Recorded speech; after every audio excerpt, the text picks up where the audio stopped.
D'accord. Donc, bonjour à tous et à toutes. Euh, c'est un plaisir de vous avoir en grand nombre aujourd'hui, hein. Je crois qu'on est à peu près 125 personnes inscrites à ce webinaire sur les Open Badges, sur la nouvelle version 3.0 donc, des Open Badges. Donc, d'abord, je me présente mais rapidement. Eric Roussel, donc, je suis le directeur d'Open Badge Factory. Et donc, mon propos aujourd'hui, c'est en fait de vous présenter ce nouveau standard 3.0, car Open Badge Factory, depuis le 30 septembre, émet des badges 3.0. Donc, bon, je dirais que ce webinaire, bien sûr, est adressé, dans le titre, j'ai vos badges sont maintenant en version 3, bien sûr, aux utilisateurs d'Open Badge Factory, mais pas seulement, hein. Donc, c'est pas simplement lié à Open Badge Factory, mais c'est une présentation plus générale donc des Open Badge. Et pour cette raison, je vais présenter un petit peu Open Badge Factory, hein, pour ceux qui ne connaissent pas notre structure, pour vous expliquer un peu comment on a, je dirais, participé aussi au développement de la communauté et du standard depuis déjà 2013. Donc, Open Badge Factory, c'est une entreprise finlandaise basée à Oulu, au nord de la Finlande, hein. Donc, on est vraiment, nous, les gens du Nord, hein.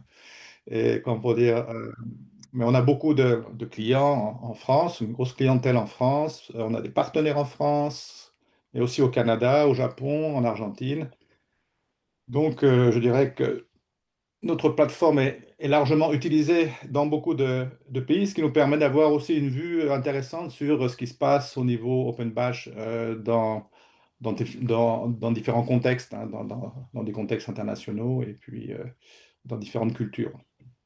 Euh, Du point de vue, je dirais, de l'histoire d'Open Badge Factory, comme je disais, Open Badge Factory a commencé à développer ses services Open Badge Factory, qui est la plateforme qui permet de créer et d'émettre des badges et de les gérer, et la plateforme Open Badge Passport, qui est en fait le sac à badge, je dirais, d'Open Badge Factory, et qui ont été déjà créés en fait Factory en 2013 et Open Badge Passport en 2015.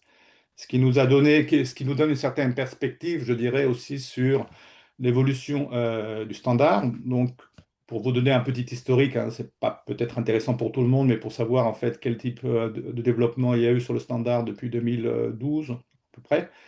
En gros, il y a eu trois versions. Il y a la version numéro un, qui était, je dirais, une version assez expérimentale, hein, qui permettait de mettre en œuvre les badges, mais qui, d'un point de vue, je dirais, vérification, par exemple, n'était pas vraiment très, très développée. Il manquait aussi pas mal de champs pour les métadonnées, hein, dans la version numéro un. Après, on a eu la version numéro 2 et 2.1, qui sont déjà des versions beaucoup plus, je dirais, solides, au sens où elles introduisent une structure pour les métadonnées. Et d'ailleurs, la version 2 et 2.0 et 2.1, elles ont été utilisées à peu près, je dirais, 7 ans, 6-7 ans. Et puis, on arrive à la version numéro 3, qui est en fait qui est sortie officiellement, je dirais, déjà il y a à peu près un an, mais qu'on a mis en œuvre dans OpenMatch Factory. En fait, il y a déjà un an, mais qu'on a vraiment mis en œuvre et on a commencé vraiment à exploiter donc, cette version à partir du 30 septembre, mais comme je disais. Et donc, OpenMatch Factory est membre de OneNetTech, et OneNetTech, c'est justement l'organisation américaine qui, je dirais, qui, je dirais, pardon, développe en fait les différentes versions du standard. Alors, première chose, pas d'inquiétude, hein, parce que quand on dit que vous êtes passé de 2.0 à 3.0, pour beaucoup, c'est relativement difficile à comprendre. Qu'est-ce que ça veut dire? Et il faut dire tout de suite qu'en fait, il est question d'une transition en souplesse, car le, le concept lui-même, hein, l'usage des badges, en fait, ne change pas. Donc, même si, je dirais, il y a un changement dans le standard, l'utilisation reste la même. Et je vais revenir sur ces questions un peu plus tard. Ce qui veut dire que, de nos jours, Open Badge Factory donc, est certifié 3.0 par OneNetTech. Open Badge Factory délivre des badges qui sont maintenant des badges 3.0, mais tous les badges 2.0 que vous avez émis pendant les années précédentes fonctionnent normalement. Donc, pas d'inquiétude là-dessus. Tout ce qui a été déjà émis fonctionne.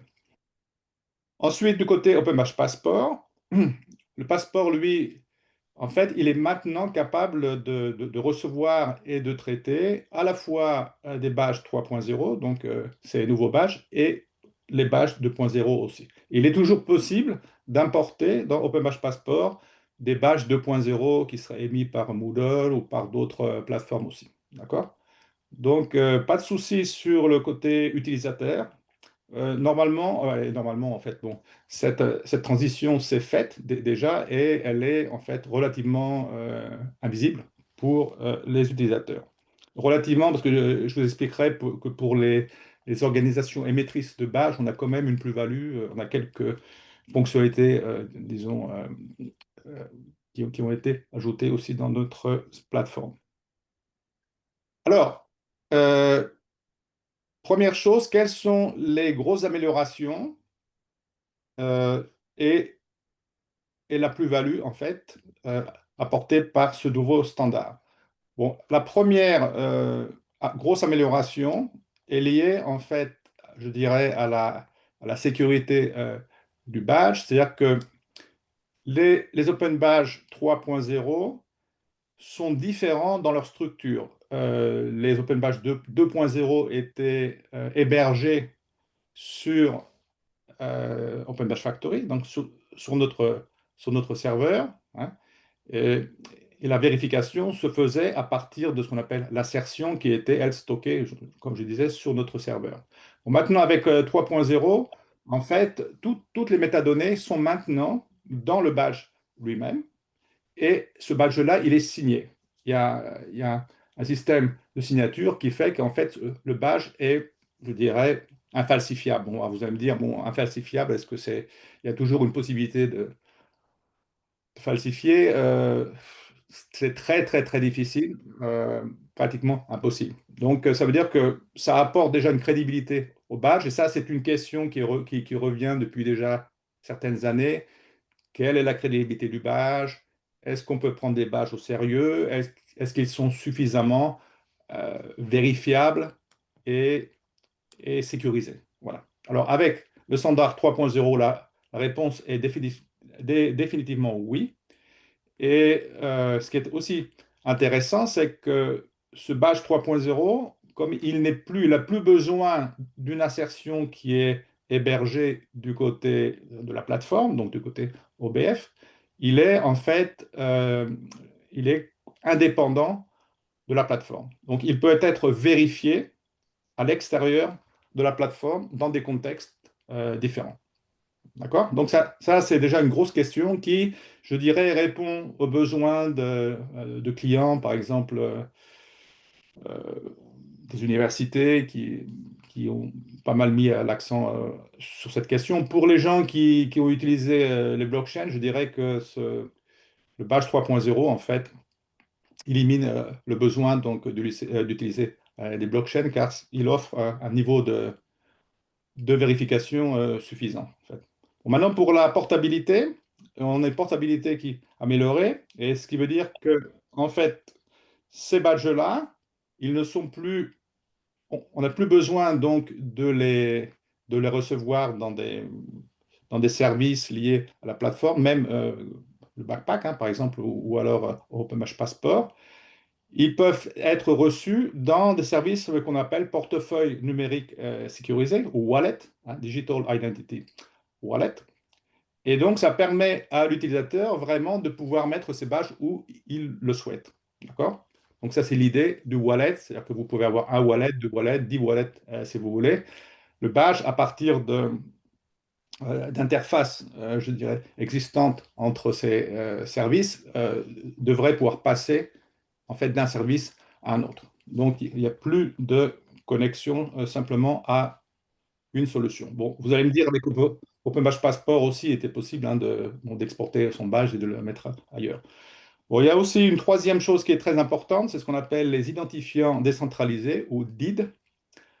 Alors, DID, ça veut dire qu'on peut maintenant, avec la version 3.0, délivrer des badges qui ne sont plus délivrés à des adresses mail, comme maintenant, mais qui sont délivrés donc sur la base d'identifiants décentralisés qui sont complètement contrôlés par l'utilisateur. Alors, ça permet d'éviter un problème qu'on trouve parfois, hein, même avec OpenBash Factory, c'est que si une personne perd n'a plus accès à sa boîte mail, par exemple, hein, ou alors l'étudiant sort de l'université, il n'a plus son adresse mail de l'université, il y a toujours le risque de perdre son badge. D'accord? Donc c'est pour ça que dans OpenBash Passport, il y a la possibilité d'ajouter plusieurs adresses hein, qui permettront à l'apprenant, au bénéficiaire, de retrouver ses badges, même s'il n'a plus accès à certaines messageries. Mais avec ce système d'identifiant décentralisé, DID, en fait, on a un identifiant qui est vraiment personnel et qui va suivre la personne, en fait, partout, en fait. D'accord? Voilà donc les 3 points, je dirais, qui remontent le plus souvent quand on présente ce concept. Maintenant, la 15. question, c'est de savoir... Moins 5 peut-être, ouais. Si je m'en rappelle. Ouais, j'entends quelqu'un.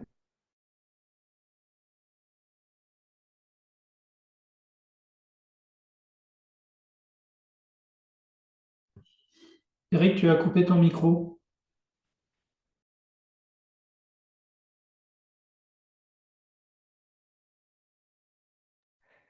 C'est de ma faute, j'ai coupé tous les micros.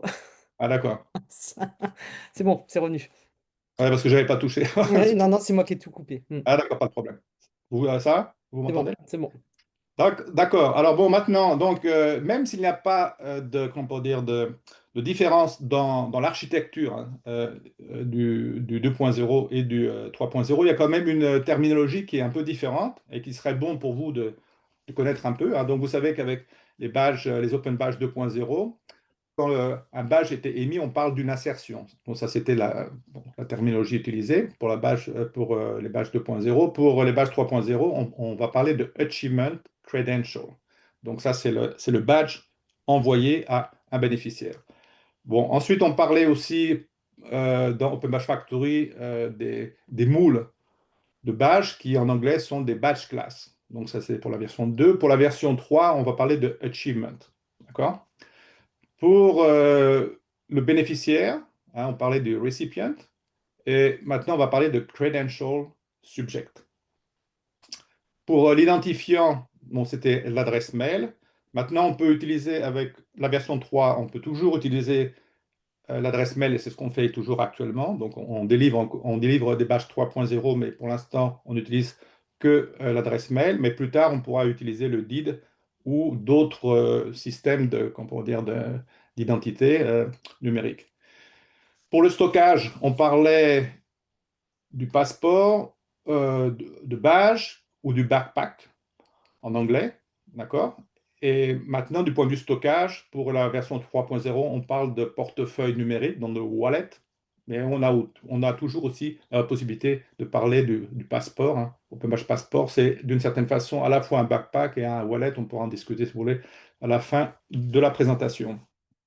Maintenant, ce qui est intéressant du point de vue développement du standard, c'est que vous avez une rupture dans ce développement. C'est-à-dire que vous avez la version 1 et la version 2 qui ont été développées simplement pour l'Open Badge, hein, d'une façon séparée, et on parle en anglais de specification, Open Badge Specifications, donc la spécification Open Badge.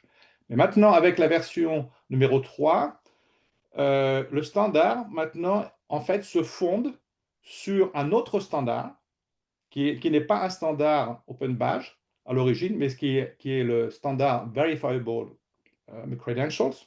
Donc, bon, là, je reviendrai sur la traduction, mais ça veut dire que ce sont des badges qu'on peut vérifier. Mais c'est plus que des badges parce qu'en fait, credential ici, ça veut dire en fait tout, du diplôme à la micro-certification, toutes les formes, je dirais, de justificatifs numériques. D'accord? Donc, et ce standard-là, il a été développé par le W3C. D'accord? Et c'est un standard je dirais, beaucoup plus euh, ouvert, international que donc, le standard 2.0. Donc, je dirais que les innovations clés d'OpenBadge 3.0, c'est justement cette connexion, cette adoption du standard Verifiable et Credentials. Ça, c'est vraiment majeur parce que ça veut dire que le badge qui était quand même, je dirais, dans une niche, hein, je dirais écologique, quand on parle du domaine de l'éducation, et qui était assez branché aussi du côté éducation, maintenant, il passe en fait dans un écosystème qui est un écosystème global, d'accord, et qui n'est plus vraiment simplement limité au monde de l'éducation, d'accord. Ça peut être un verifiable credential, ça peut être une carte d'identité. Vous voyez ce que je veux dire? On est sur la même technologie, on est sur la même approche. Donc, je pense que ça, c'est en fait l'élément le plus intéressant, c'est que est-ce qu'avec le standard 3.0, c'est une question que je pose, est-ce qu'avec le standard 3.0, l'Open Badge va enfin finir par s'épanouir et par devenir quelque chose connu par le grand public? Parce que jusqu'à présent, bon, je dirais que l'Open Badge, bon, il a failli d'abord capoter en 2016, hein, euh, on était à la limite donc d'avoir, je dirais, euh, un, un concept mort, hein. En 2016, c'était vraiment limite, limite. Bon, après, ça a commencé à prendre, ça a bien pris dans le domaine de l'éducation, mais si vous demandez à quelqu'un, mais dans la rue, est-ce que vous connaissez les open badges, bon, la réponse, ça va être non. Voilà. Alors que là, avec le 3.0, ça risque d'être connu dans l'avenir, et je vais vous expliquer pourquoi, en fait.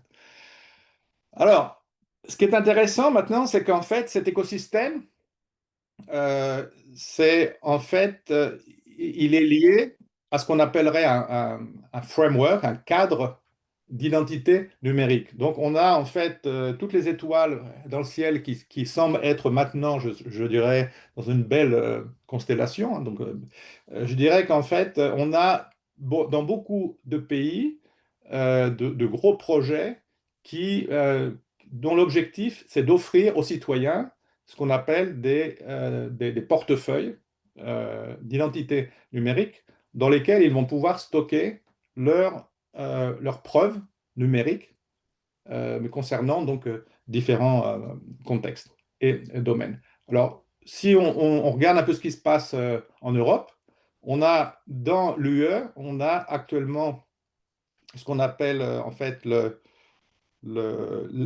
on peut dire, le cadre juridique eIDAS 2.0 qui, en fait, pose, je dirais, une obligation pour les pays de l'Union européenne, c'est d'offrir à leurs citoyens ce type de service. Et relativement rapidement, car par exemple, en Finlande, bon, il y aura le premier portefeuille, je dirais, européen, va être mis en route vers la fin de l'année, début 2026. Donc, on parle du portefeuille EUDI. Alors, EUDI, là, on parle plutôt de cadre technologique, hein. Là, on a parlé de cadre juridique pour EIDAS. EUDIC, c'est le cadre, disons, technologique. On a défini de quelle façon donc ces passeports devraient fonctionner. Et à partir de ce cadre, je dirais, technique, on a déjà dans certains pays un développement donc d'applications mobiles, d'accord, qui vont permettre donc de recevoir entre autres des verifiable des credentials. Mais on a une convergence, bon, c'est intéressant, parce que cette technologie accepte donc les verifiable credentials, les VC, mais il faut comprendre que ces portefeuilles, EUDI et autres, en fait, eux, leur objectif, je dirais, primaire et principal, hein, c'est d'être des services dans lesquels les citoyens peuvent mettre leur passeport, leur carte d'identité, euh, à la limite, je dirais, des diplômes, des certificats scolaires. Mais pour l'instant, les diplômes et les certificats scolaires ne sont pas des priorités. Bon, c'est ce que, en Finlande, par exemple, j'ai discuté avec les gens qui sont en train de mettre ce passeport national en place et ils ont dit, bah oui, bien sûr, on est ouvert au verifiable credential, mais la première implémentation du concept, ce sera pour des documents, je dirais, officiels. Très bien. Alors maintenant, il y a dans beaucoup de pays, hein, bon, par exemple, en Europe, il y a UDI, à Singapour, on a aussi comment on peut dire, des portefeuilles en Inde, en Australie, au Royaume-Uni, il y a plutôt ce qu'on appelle le framework, donc c'est simplement un cadre légal. Mais on voit que dans le monde entier, il y a la même approche qui est une approche d'offrir aux citoyens donc ces portefeuilles d'identité numérique qui vont aussi permettre pour l'Europe d'avoir une identité reconnue dans tous les pays d'Europe, hein. Donc ça, c'est l'idée de eIDAS, c'est que vous aurez une identité européenne. Donc ça ajoute aussi une dimension intéressante aux Open Badge 3.0, c'est qu'il y aura pas simplement, c'est pas simplement un badge blindé au sens où le contenu du badge est infalsifiable. Ça va aussi s'inscrire dans un contexte où l'émetteur du badge pourra être vérifié.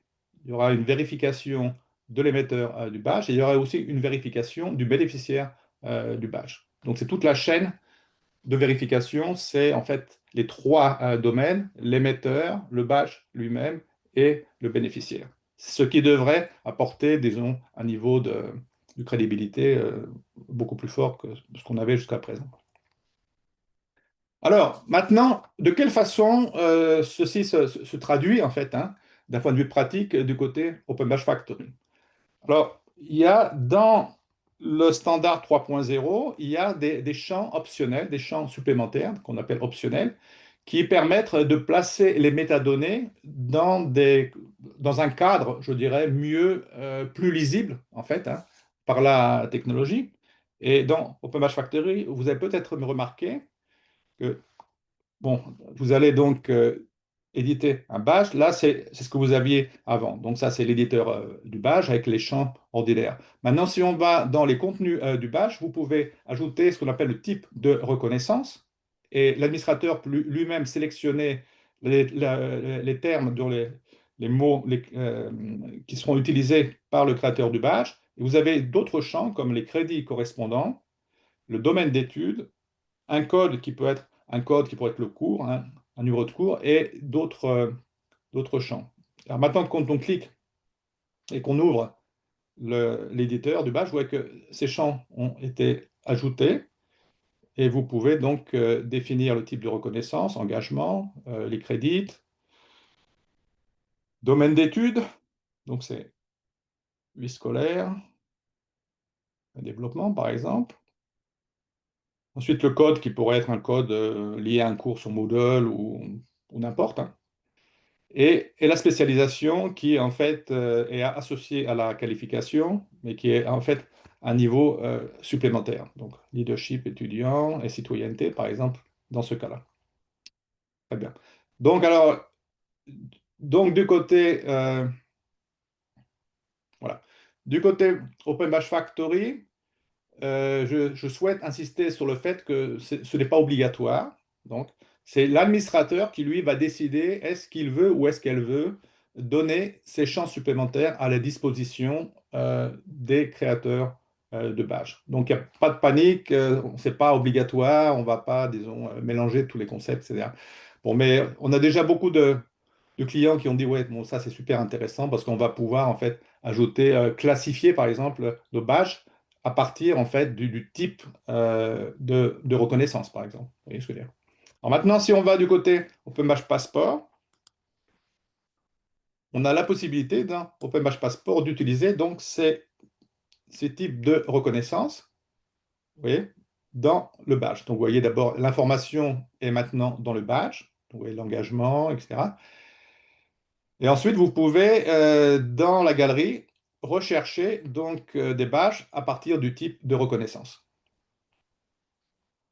Par exemple, engagement, ici, on retrouve le badge engagement étudiant.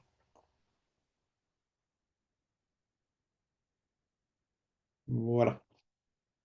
Donc ça, je pense que pour pas mal de clients, ça va permettre d'introduire, je dirais, une façon de filtrer et comment dire, de mieux, je dirais, pardon, de poser un cadre en fait, hein, autour de ces badges. Alors, à propos de cette terminologie, donc c'est une taxonomie qui a été créée par en fait le consortium qui a développé donc la version 3.0 de l'Open Badge, et ça vient en fait directement du Verifiable Credentials, ce qui veut dire que, je dirais malheureusement, c'est très très formel. Bon, et ça en fait, c'est en fait, je dirais, je dirais pas un problème, mais il est très clair que brancher, faire passer l'Open Badge du côté Verifiable mais credentials, ça veut dire qu'on va hériter en fait d'une terminologie et d'une façon de voir le badge qui est relativement formelle. D'accord? Et ça, vous le voyez ici dans cette taxonomie où on a beaucoup de choses qui sont liées en fait au domaine de l'éducation, par exemple, et qui sont liées à une reconnaissance formelle. Donc des diplômes, doctorats, certificats, micro-certificats, etc. Mais nous, à OpenBatch Factory, nous souhaitons bien sûr avoir, disons, supporter une reconnaissance ouverte, hein, et qui s'adapte en fait, hein, aux besoins de nos clients. Et c'est pour cette raison que nous avons ajouté, en fait, dans cette taxonomie, quelques termes qui permettent justement d'avoir une reconnaissance plus ouverte. Bon, par exemple, il y a les termes mise en pratique, participation, rôle, soutien, engagement. Engagement, c'est un terme qui revient beaucoup, hein, dans beaucoup d'associations, on parle d'engagement, même engagement étudiant, expérience et auto-déclaration. Et dans l'avenir, nous travaillerons en collaboration avec nos clients pour enrichir cette taxonomie, hein, et pour donc répondre aux besoins de nouveaux cas d'usage. D'accord? Mais en fait, ici, on a quand même un cadre qui est un cadre relativement formel, hein, comme vous voyez, qui d'une certaine façon aussi peut être bénéfique. Par exemple, je pense aux alliances universitaires dans lesquelles on crée des badges qui ont besoin, je dirais, je dirais, d'avoir une correspondance, vous voyez, entre les universités. Par exemple, la possibilité d'ajouter un crédit, c'est intéressant, en fait, pour une collaboration entre les universités ou entre des centres de formation, etc. Alors, quelles sont les prochaines étapes du 3.0? Alors, après, pour l'instant, ce que nous avons fait, c'est que nous avons mis en œuvre donc la norme 3.0, hein, et donc tous les badges qui sont émis par Open Badge Factory sont des badges 3.0. Donc il n'y a aucun problème pour le standard est prêt, il a été mis en pratique, etc. Bon, maintenant, on a une phase numéro 2 qui va être beaucoup plus longue, parce qu'en fait, quand j'ai parlé de la connexion donc de l'open badge à l'écosystème, et j'ai parlé donc des portefeuilles numériques, on est pour l'instant dans une phase qui est assez expérimentale. D'accord? On a quelques portefeuilles qui ont été développés, mais il y a encore un manque je dirais, de collaboration peut-être technique entre différents prestataires. On a encore besoin de définir même un peu, disons, les interfaces, les API qui vont permettre à l'information de passer, par exemple, d'un passeport à un autre, ou alors d'une plateforme comme la plateforme OpenBadge à un passeport. Et ça c'est un sujet sur lequel nous travaillons actuellement. Au printemps prochain, on fera une première intégration donc d'OpenBadge Factory avec un wallet euh, pour avoir, je dirais, une preuve de concept. Et cette intégration permettra d'être standard, d'être, je dirais, compatible avec le portefeuille européen EUDI. D'accord? Donc, on va faire une première intégration et à partir de là, on pourra ensuite, je dirais, élargir et apporter, connecter d'autres portefeuilles numériques à notre système. Mais ensuite, bon, si on réfléchit aux promesses, il y a beaucoup de promesses, hein, qui sont liées au 3.0. il n'y a pas d'inquiétude, hein. De toute façon, le 3.0, il marchera même si les portefeuilles démarrent lentement, parce que comme vous le savez, on peut toujours utiliser un badge avec OpenBadge Factory avec un lien, avec un URL, hein, avec une URL publique. Donc, s'il n'y a pas de portefeuille au début, bon, ça ne posera pas de problème, et vous pouvez toujours utiliser OpenBadge Passport aussi. Mais je dirais que le succès potentiel des verifiable des credentials et des wallets dépendra aussi de la maturité donc, des écosystèmes. Et la maturité des écosystèmes, pour moi, ça veut dire que, bon, d'abord, une maturité technologique, donc qu'on ait des interfaces et des API qui permettent aux prestataires, par exemple, comme OpenBash Factory, de pouvoir intégrer en masse avec d'autres systèmes, d'accord, et non pas de faire une intégration pour chaque plateforme qui serait impossible d'un point de vue, je dirais, business. Et l'autre chose qui est très très importante, c'est d'avoir une collaboration internationale, car bon, les Américains ont développé le standard 3.0, les Européens aussi développent certains modèles, hein, de badge. Donc il y a comme pour dire, le modèle européen qui est utilisé par exemple avec Europass. Et on a besoin en fait d'avoir une collaboration entre ces développeurs de standards pour s'aligner en fait sur un tronc commun en fait. Voilà. Et le plus important aussi, c'est de voir quels services vont être offerts. Donc, vous voyez, hein, si on vous dit, vous avez un portefeuille, prenez votre portefeuille numérique et vous pouvez l'utiliser pour y placer votre passeport ou votre carte d'identité, des tickets pour aller à l'opéra ou un ticket d'avion, etc. Mais en fait, si vous n'avez que trois quatre services qui sont connectés à votre portefeuille, bon, ça ne va pas marcher. Donc, en fait, ce qu'il faut, c'est qu'il y ait vraiment que l'écosystème puisse produire un grand nombre de services qui ensuite iront sur ces portefeuilles et qui rendront les portefeuilles intéressants, bien sûr, pour les utilisateurs. Donc, ça, c'est quelque chose d'intéressant à voir. Euh, Est-ce que, bon, voir aussi le rôle des Américains ici, Google et puis Apple, qui ont déjà des, euh, des portefeuilles, mais qui, eux, ne sont pas standards. Donc, pour l'instant, il n'y a pas de support VSC, par exemple, dans Google Wallet ou Apple Wallet. D'accord? Donc, c'est intéressant de voir mais, ce qui va se passer dans un prochain avenir. Alors, la question, c'est, en fait, avons-nous toujours besoin d'OpenBash Passport?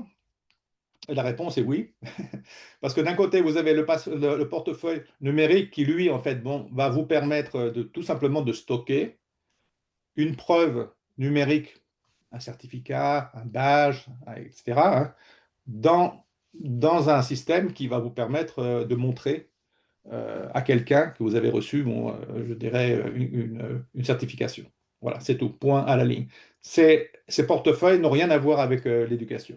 Ce sont simplement des lieux en fait, de stockage. Maintenant, lui, OpenBash Passport, il est différent parce que, bon, si on regarde la différence entre le portefeuille numérique et OpenBash Passport, vous voyez que bon, il y a une différence d'approche. Bon, d'abord, le périmètre d'abord du contenu, bon, pour les portefeuilles, c'est tous les documents numériques. D'accord? Bon, ici pour OpenMesh Passport, c'est plutôt la reconnaissance d'apprentissage, donc c'est des badges, des credentials, etc. Donc on est plutôt vraiment clairement du côté apprentissage, du côté éducation, du côté reconnaissance en fait. D'accord? Bon, ensuite on a le portefeuille, c'est du dépôt, hein, c'est le dépôt de stockage. C'est, je dirais, OpenMesh Passport plutôt une plateforme d'apprentissage et de développement. Bon, maintenant, on a bien sûr le point fort du portefeuille, c'est l'intégration avec l'identité, hein, numérique. Et c'est là que bon, c'est intéressant parce qu'en fait, vous pourrez ensuite, vous aurez en fait des documents qui seront validés et vérifiés, et votre identité aussi. Bon, il n'y aura pas ce type de vérification du côté OpenBash Passport, parce que OpenBash Passport n'est pas pour l'instant, je dirais, un wallet au sens de wallet connectés à des systèmes d'identité. Mais ensuite, vous avez toutes les fonctionnalités sociales, toutes les fonctionnalités d'apprentissage que vous n'avez pas dans les portefeuilles. Donc, ils sont très complémentaires, hein. Vous pourrez, dans l'avenir, toujours utiliser OpenBadge Passport, aller dans des espaces, demander des badges, ajouter des preuves à vos badges, demander des reconnaissances, des endossements, etc. Et puis, le badge, il pourra être placé aussi dans votre portefeuille si vous le souhaitez. D'accord? Et même du portefeuille, mettre le badge du côté passeport aussi. Donc, c'est l'idée. Alors, attendez, là, je suis revenu en arrière. On va encore avancer. Alors, du point de vue Open Badge Factory, Open Badge Passport, quelle est notre stratégie pour l'avenir? Donc, pour nous, hein, les badges ne sont pas simplement des certificats numériques, les badges sont des connecteurs.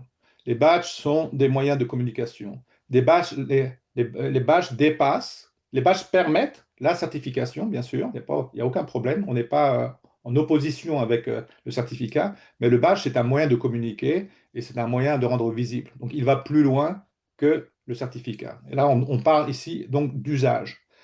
Donc, pour nous, il est essentiel de continuer le développement d'Open Badge Factory dans une direction qui permettra aux détenteurs des badges de tirer pleinement parti de leur badge. Ça, c'est une chose que je dis souvent en anglais. Je dis Open Badge Passport, c'est pour put your badge in actions. D'accord? Pas simplement pour recevoir le badge, mais vraiment pour l'utiliser et pour en tirer plein parti. Donc, alors, il y aura bien sûr une partie, je dirais, de notre feuille de route.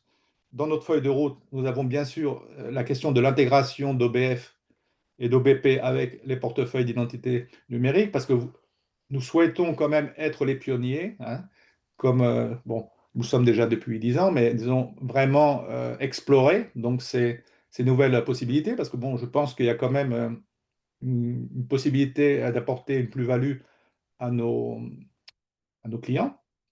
Mais nous allons travailler, bien sûr, en parallèle, toujours au développement des fonctionnalités donc d'Open Badge Factory. En- on va mettre l'accent bientôt sur le développement des demandes de badge, hein, donc nouveau type d'examen de demande, améliorer aussi comment on peut dire, les formulaires, euh, entre autres.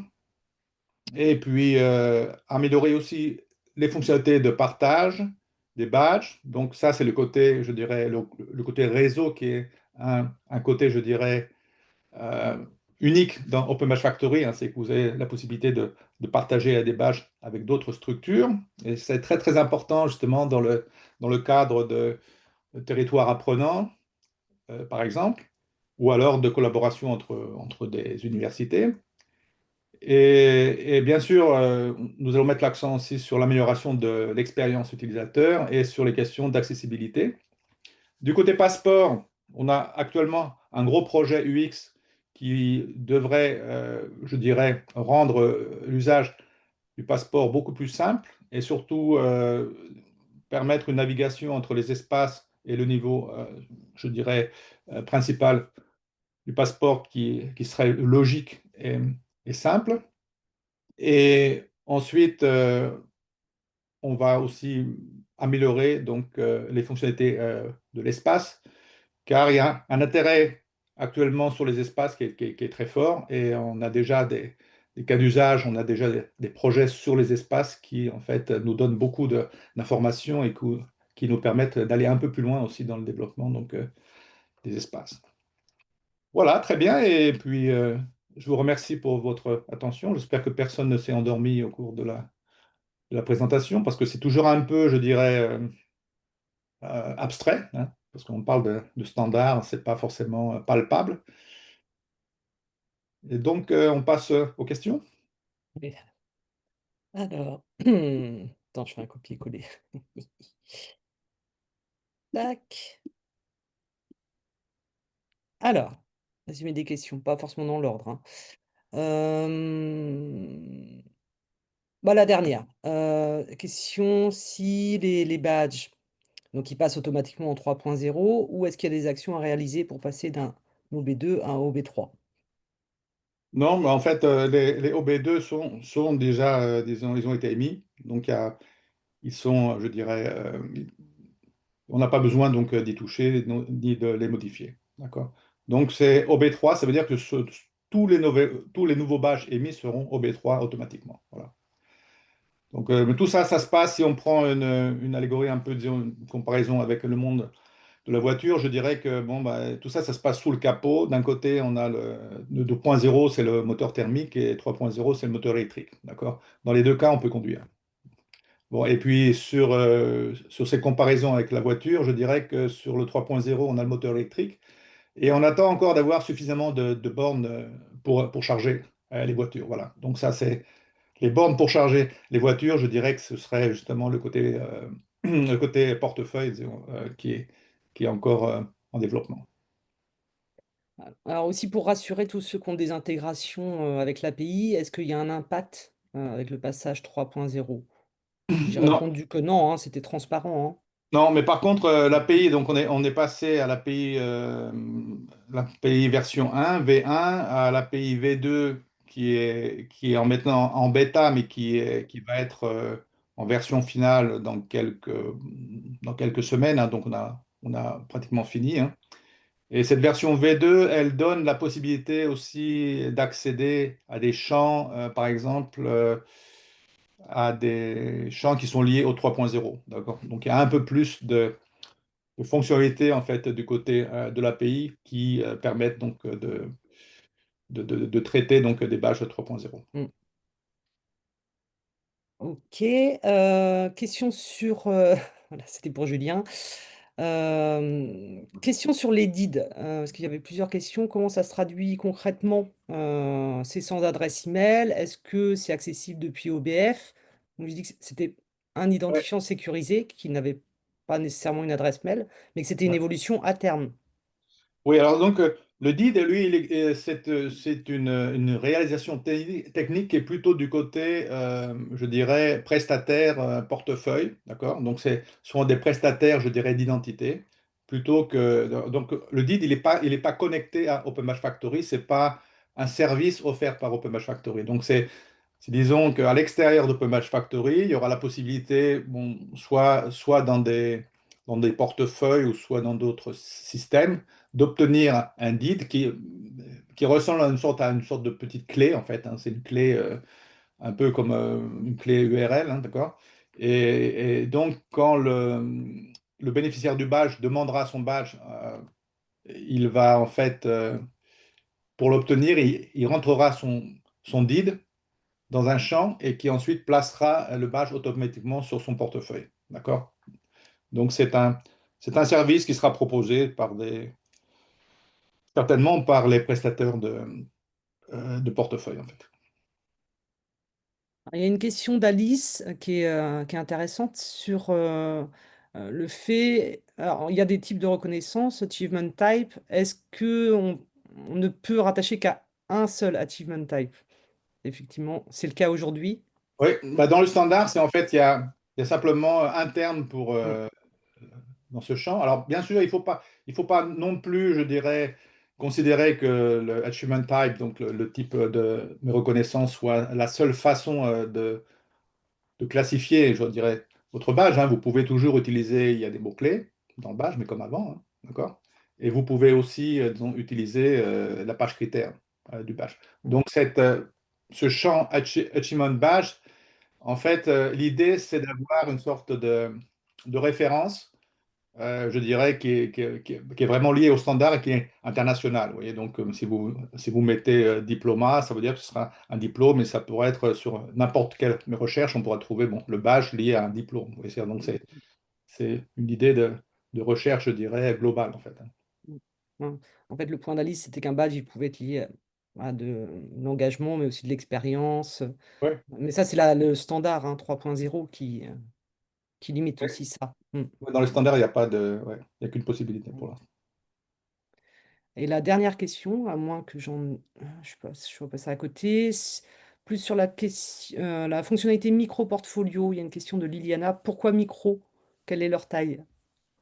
Bah, l'idée du micro-portfolio pour le badge, bon, c'est pas lié au 3.0, c'est lié Mm. plutôt à Open Badge Passport. Et c'est l'idée qu'en fait, qu'un badge, comme je disais tout à l'heure, bon, c'est un moyen de communiquer et c'est quelque chose qui va porter en fait une information qui va vous permettre donc de communiquer à un employeur, par exemple, hein, vos savoir-faire. Donc, bon, j'appelle ça micro-portfolio parce que le badge, il peut contenir déjà des preuves. D'accord? Et après, vous pouvez aussi, dans Open Badge Passport, avoir créé ce qu'on appelle une page. Et dans une page, mettre vos badges et ajouter quelques preuves aussi hein, dans la page. Et j'appelle ça micro-portfolio parce que c'est comparé à un portfolio académique, c'est beaucoup plus, je dirais, light. Hein.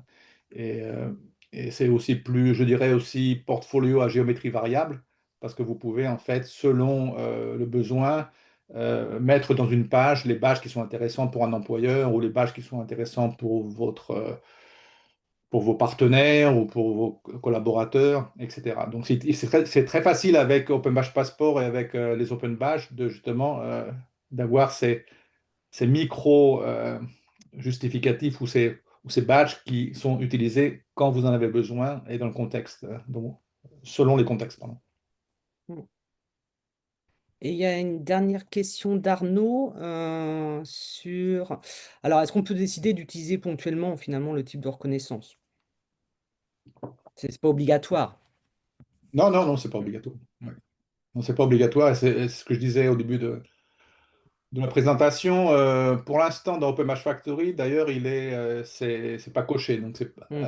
mais par défaut, c'est pas ajouté, d'accord, pour que les clients n'aient pas de grosses questions. Pourquoi nous avons donc ces champs supplémentaires qui sont apparus, disons, la nuit dernière. Donc c'est le choix du client et surtout c'est aussi notre idée, c'était que ce soit le choix de l'administrateur qui, lui, peut en fait décider et sélectionner les termes qui sont intéressants en fait pour ces projets et pour ces créateurs. Et enfin, une question d'Élodie, effectivement, c'est intéressant de préciser. Pour le standard 3.0, c'est bien toutes les nouvelles émissions de badges qui sont concernées, pas seulement les badges créés depuis la mise en place du standard. Non, Euh, toutes les émissions, même de badges qui ont été créés, bon, je dirais, il y a précédemment. Précédemment. Mm. Une question d'Asli, me semble-t-il. Asli lève la main Asli? depuis 10 minutes déjà. Ah, je J'attends vois pas les sagement, hein, mains. je suis Je patiente. vois, je vois pas les mains, désolée. Non, il n'y a pas de souci. Et puis, tu as bien fait de poursuivre avec Mm. les questions. Bonjour tout le monde. Et, en t'écoutant, Eric, merci pour la présentation. J'arrive à comprendre un peu mieux. En t'écoutant, donc je pensais à plusieurs plateformes qu'on a en France qui se sont créées depuis un moment. On a le passeport des compétences, je pense, développé par le Caisse de dépôt. Ouais. Donc, il y a les suppléments au diplôme. Mhm. Je parle de ça parce que lorsque moi je parle des open badges, bah, des fois je reçois ce genre de réaction, mais il y a plein de plateformes, il y a plein d'endroits où on peut déposer maintenant des preuves liées à nos compétences. Donc, Mhm. l'identité numérique là dont tu parles, je comprends très bien. Il ne s'agit pas uniquement des diplômes, donc c'est tout un écosystème, Mhm. c'est qui a l'air très très bien. Mais est-ce que tu penses ou vous pensez que ça pourrait avoir sa place en France avec des technologies et des plateformes déjà développées? On a l'identité numérique avec France Connect. On a voilà, ce genre de plateformes qui sont connectées aussi à travers, on peut y accéder à travers cette fameuse connexion France Connect.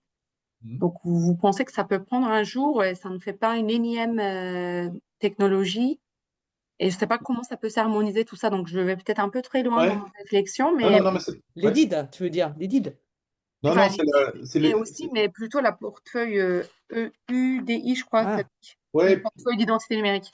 ouais, mais je pense que c'est une question d'identité numérique. Alors, bon, c'est une très bonne question parce que, bon, en France, c'est vrai qu'on a le passeport de la Caisse des dépôts, hein, qui est donc, bon, je dirais, un outil, en fait, hein, d'accord?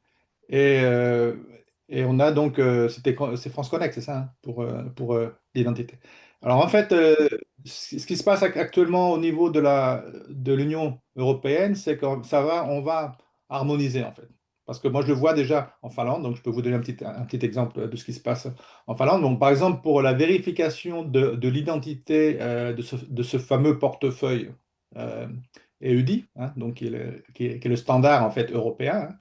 En fait, ça va être une validation de l'identité à partir du système national finlandais. D'accord? Donc on peut imaginer un peu comme France Me Connect.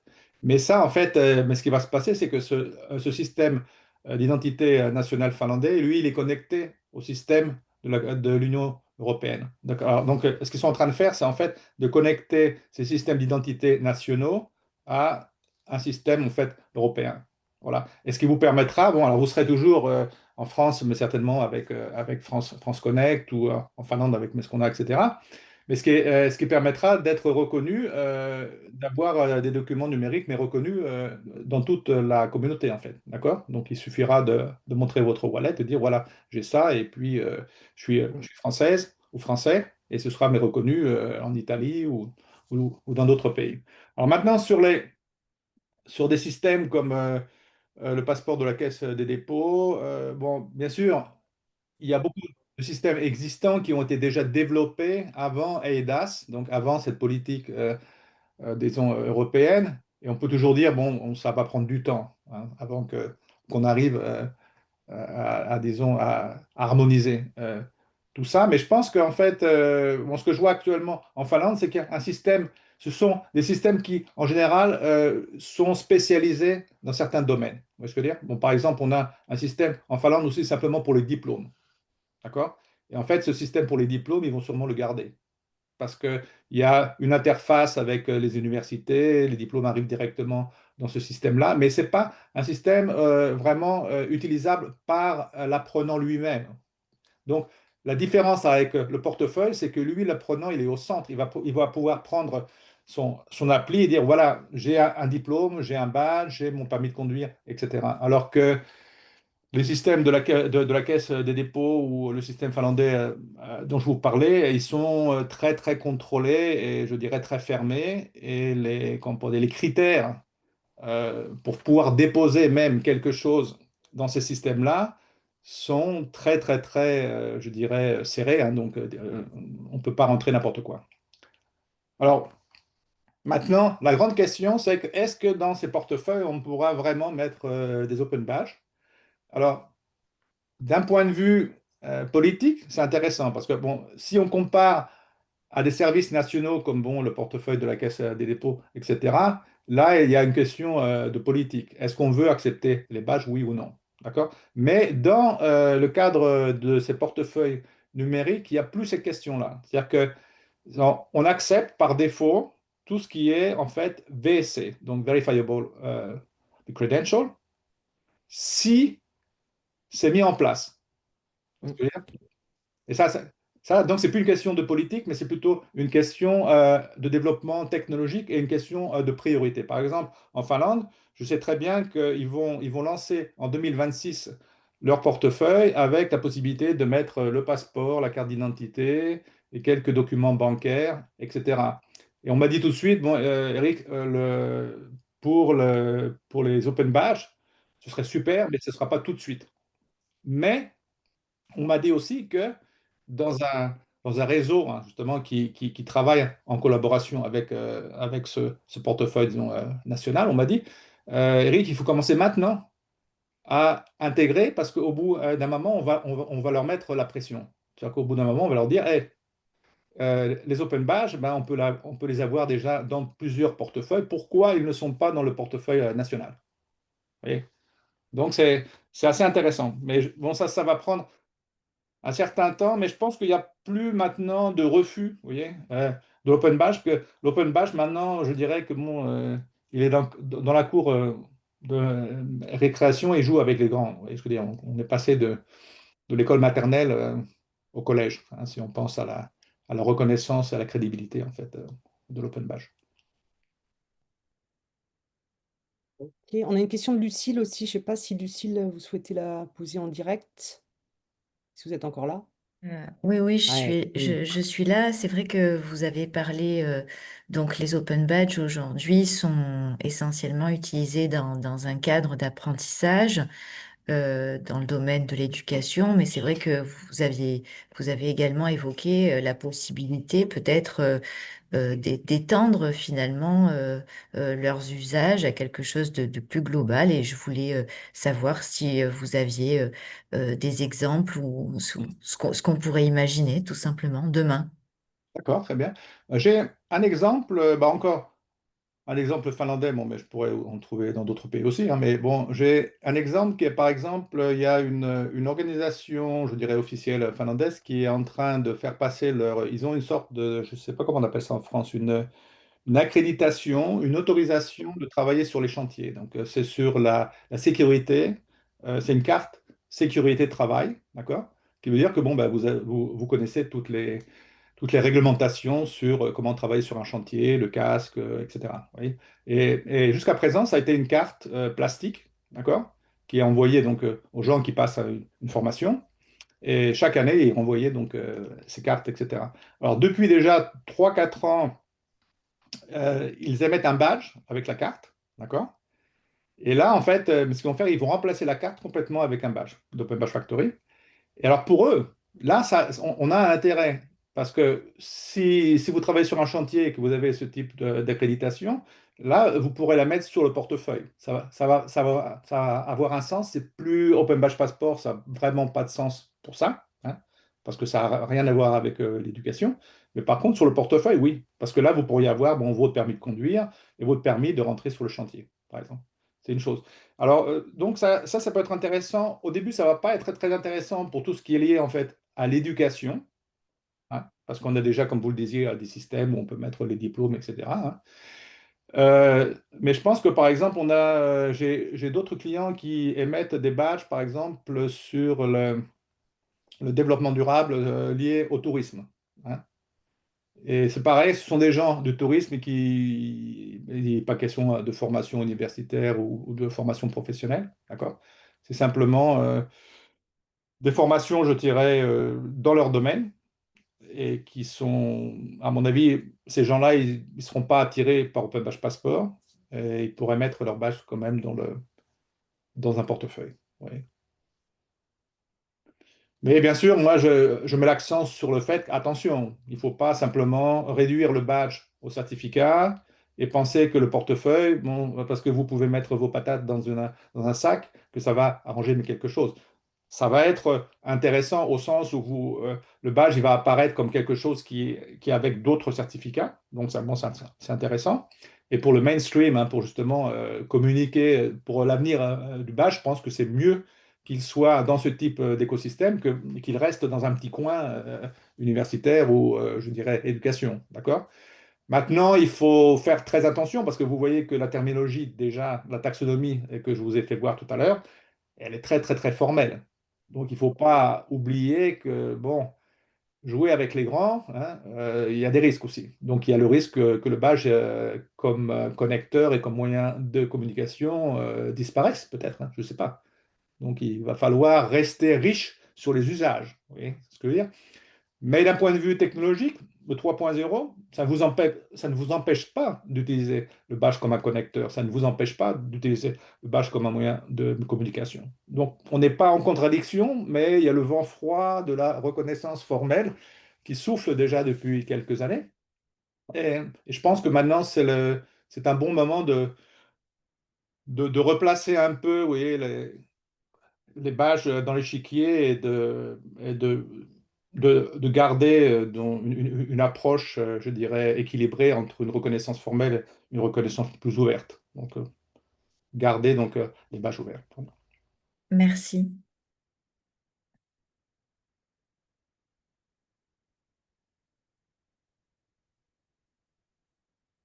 Est-ce que vous avez d'autres questions?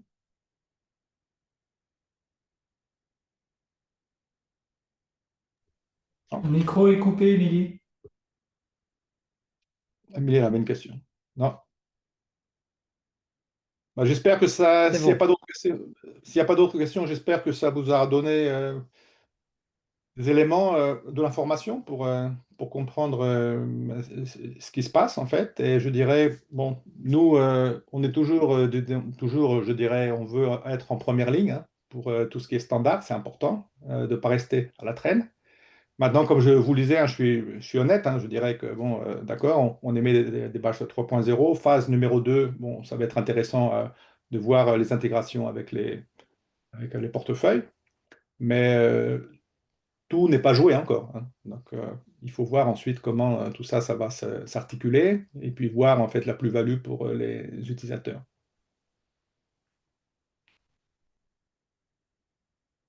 Très bien.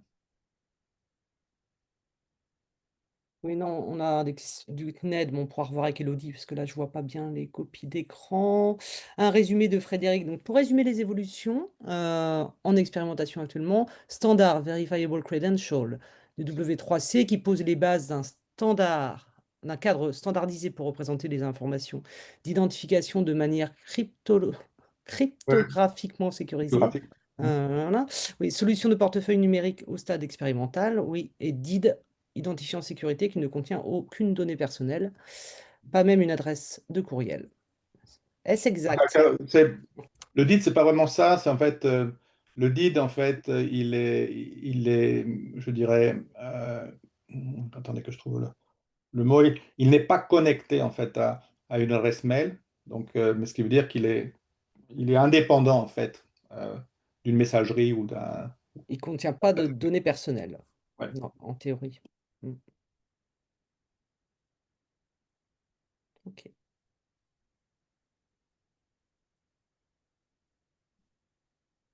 Donc c'est bon là. Il est 15h03, Eric. Ouais.